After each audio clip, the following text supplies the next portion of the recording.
6 মাস ধরে হত্যার পরিকল্পনা, অবশেষে হাদি হত্যার রিপোর্ট প্রকাশ, কিলিংয়ে অংশ নেন মোট 17 জন। জামায়াতকে ক্ষমতায় আনতে মাঠে নেমেছে 5 শক্তিশালী দেশ, গোপন সমীকরণ ফাঁস। নির্বাচনে জিততে বিএনপির মাস্টার প্ল্যান, যে গোপন কৌশলে আগাচ্ছে তারিক রহমান। এতক্ষণ শুনছিলেন সংবাদ শিরোনাম, এখন থাকছে বিস্তারিত। সব জল্পনা কল্পনার অবসান ঘটিয়ে অবশেষে হাদি হত্যার চার্জশিট প্রকাশ। প্রায় 3 সপ্তাহ পেরিয়ে গেলেও শরীফ ওসমান হাদির মূল হত্যাকারী ও পরিকল্পনাকারীরা এখনও ধরাছোঁয়ার বাইরে। গোয়েন্দা তথ্য বলছে 6 মাসেরও বেশি সময় ধরে করা হয় এই হত্যা পরিকল্পনা, আর পুরো কিলিং মিশনটি বাস্তবায়নে কাজ করেছে দেশ বিদেশের একাধিক গ্রুপ। এ মামলায় গ্রেফতার একজন ফয়সালের খুব কাছের। তার জবানবন্দিতে পুলিশ জানতে পেরেছে শুটার ফয়সাল সিঙ্গাপুরে যায় 21 জুলাই। সেখানে 2 জুলাই সন্ধ্যায় সিঙ্গাপুর মালয়েশিয়া বর্ডারের এক হোটেলে সে দেখা করে 4 জন হেভিওয়েট পলাতক আওয়ামী লীগ নেতার সঙ্গে। গোয়েন্দা তথ্য বলছে জাহাঙ্গীর কবির, নানক, ইলিয়াস মোল্লা ও যুবলীগের তাইজুল ইসলাম চৌধুরীর ওরফে বাপ্পিও ছিলেন ওই বৈঠকে। এসবের তথ্য প্রমাণ যাচাই করেছে তদন্তকারীরা। 5 দিন ধরে এসব মিটিংয়ের পর 26 জুলাই দেশে ফেরে ফয়সাল। দেশে ফেরার পর একটি ব্যাংকে ফয়সালের সন্তানের নামে 55 লাখ টাকা ফিক্সড ডিপোজিটের তথ্য পাওয়া যায়। শরীফ ওসমান হাদির হত্যাকারীরা ঠিক কোন পথে পালিয়েছে রাজধানী ঢাকা ছেড়ে এবং কোন পথে পালিয়েছে তারা সীমান্তবর্তী এলাকা দিয়ে, তার আদ্যপান্ত খুঁজে বের করেছে যমুনা টেলিভিশন।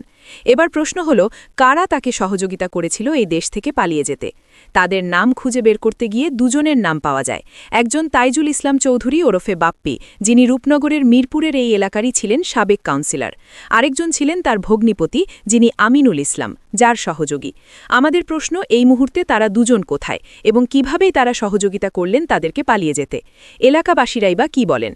ঢাকা মহানগর উত্তর যুবলীগের সাংগঠনিক সম্পাদক ও রূপনগরের সাবেক কাউন্সিলর তাইজুল ইসলাম বাপ্পির অফিসে গিয়ে দেখা যায় এখন এই অফিস অন্যদের দখলে। এলাকাবাসী ও ভবনের দায়িত্বে থাকা কেউ দিতে পারেনি তাইজুল ইসলাম বাপ্পির সঠিক কোনো অবস্থানের তথ্য। বাপ্পির বাড়িতে গিয়ে পাওয়া যায় তার ছোট ভাইকে।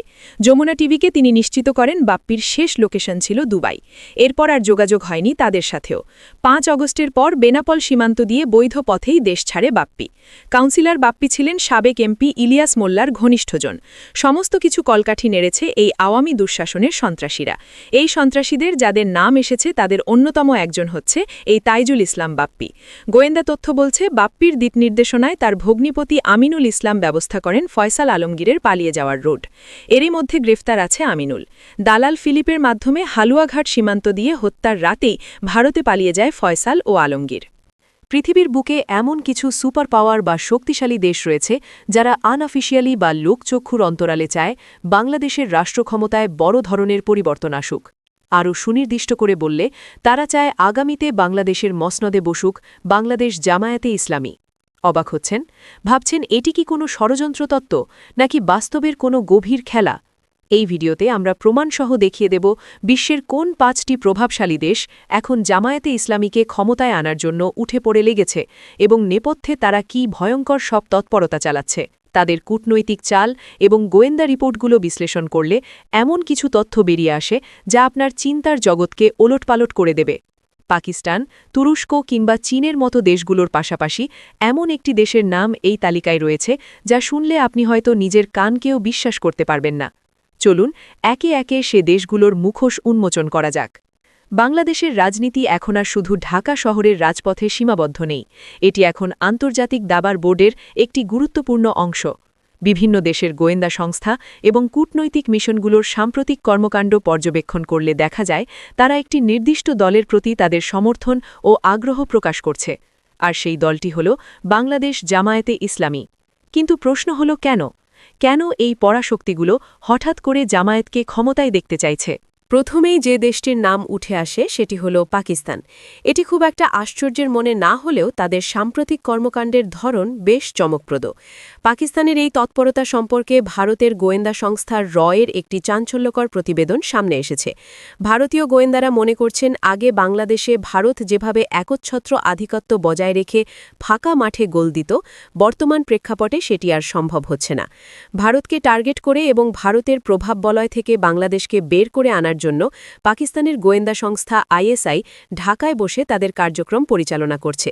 ভারতীয় মিডিয়া এবং গোয়েন্দা রিপোর্টে এই তৎপরতাকে ঢাকা সেল হিসেবে অভিহিত করা হচ্ছে। তারা দাবি করছে পাকিস্তানের মূল লক্ষ্য হল যে কোনো মূল্যে জামায়াতে ইসলামীকে বাংলাদেশে একটি শক্তিশালী অবস্থানে নিয়ে আসা। শুধু গোয়েন্দা রিপোর্ট নয়, দৃশ্যমান ঘটনাগুলোও এই দাবির পক্ষে কথা বলছে।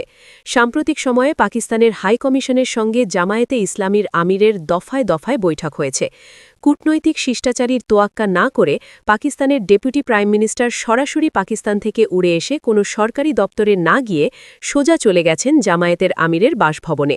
ভাবা যায়, একটি দেশের উপপ্রধানমন্ত্রী যখন বিরোধী একটি দলের নেতার বাসায় গিয়ে বৈঠক করেন, তখন বুঝতে বাকি থাকে না তাদের এজেন্ডা কতটা গভীর। পাকিস্তান চায় আগামী নির্বাচনে জামায়াত যেন ক্ষমতার কেন্দ্রে থাকে, যাতে এই অঞ্চলে ভারতের প্রভাব খর্ব করা যায়। দ্বিতীয় যে দেশটির কথা না বললেই নয়, সেটি হল তুরস্ক। তুরস্কের বর্তমান ক্ষমতাসীন দল এবং প্রেসিডেন্ট রিসেপ তাইয়েব এরদোয়ান শুরু থেকেই জামায়াতে ইসলামের প্রতি সহানুভূতিশীল। বাংলাদেশে যুদ্ধাপরাধের বিচার এবং জামায়াত নেতাদের ফাঁসি কার্যকর হওয়ার সময় তুরস্কের সরকারি দল একে পার্টি রাস্তায় নেমে সরাসরি এর প্রতিবাদ জানিয়েছিল। তুরস্ক সবসময়ই তাদের পররাষ্ট্রনীতিতে মুসলিম বিশ্বের সংহতির কথা বলে এবং সেই জায়গা থেকেই তারা জামায়াতে ইসলামীকে নিজেদের মতাদর্শিক মিত্র মনে করে। বর্তমানে তুরস্কের হাই কমিশন নিয়মিতভাবে জামায়াত নেতাদের সঙ্গে বৈঠক করছে এবং বিভিন্ন পরামর্শ ও কৌশলগত সহায়তা দিচ্ছে। তৃতীয় দেশটি হল মিশর। যদিও মিশরের বর্তমান রাজনৈতিক প্রেক্ষাপট কিছুটা ভিন্ন, তবুও জামায়াতে ইসলামীর নেতাকর্মীদের সঙ্গে তাদের দীর্ঘদিনের একটি ভালো সম্পর্ক রয়েছে এবং বিশ্লেষকরা মনে করেন মিশর মৌলিকভাবে চায় বাংলাদেশে একটি ইসলামপন্থী দল ক্ষমতায় আসুক। চতুর্থ দেশটি হল এশিয়ার সুপার পাওয়ার চীন। চীন খুব ঠান্ডা মাথায় তাদের গুটি সাজায় এবং তারা মনে করে বাংলাদেশে ভারতের প্রভাব কমাতে হলে ঢাকায় এমন একটি সরকার দরকার যারা ভারতের আজ্ঞাবহ হবে না। চীন বিশ্বাস করে জামায়াতে ইসলামী ক্ষমতা এলে বা ক্ষমতার অংশীদার হলে সেটি ভারতের জন্য সবচেয়ে বড় মাথা ব্যথার কারণ হবে। সম্প্রতি চীন রাষ্ট্রীয়ভাবে জামায়াতে ইসলামীর আমিরসহ ৮ জন শীর্ষ নেতাকে আমন্ত্রণ জানিয়েছে, যা একটি স্পষ্ট রাজনৈতিক সিগন্যাল। এবার আসা যাক পঞ্চম এবং সবচেয়ে শক্তিশালী দেশটির কথায়, মার্কিন যুক্তরাষ্ট্র।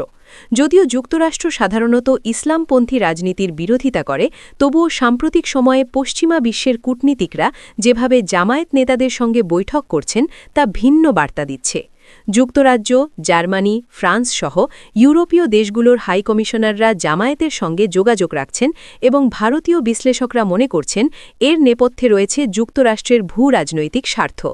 পাকিস্তান, তুরস্ক, মিশর, চীন এবং যুক্তরাষ্ট্র এই ৫টি দেশ ভিন্ন ভিন্ন স্বার্থ নিয়ে একটি জায়গায় এসে মিলেছে, আর সেই জায়গাটি হল বাংলাদেশ জামায়াতে ইসলামীর উত্থান। আগামী ২০২৬ সালের নির্বাচনকে ঘিরে এই আন্তর্জাতিক খেলা আরও তীব্র হবে। তবে একটি বিষয় নিশ্চিত, বাংলাদেশের রাজনীতিতে জামায়াতে ইসলামী এখন আর একা নয়, তাদের পেছনে রয়েছে বিশ্বের প্রভাবশালী শক্তিগুলোর অদৃশ্য হাত।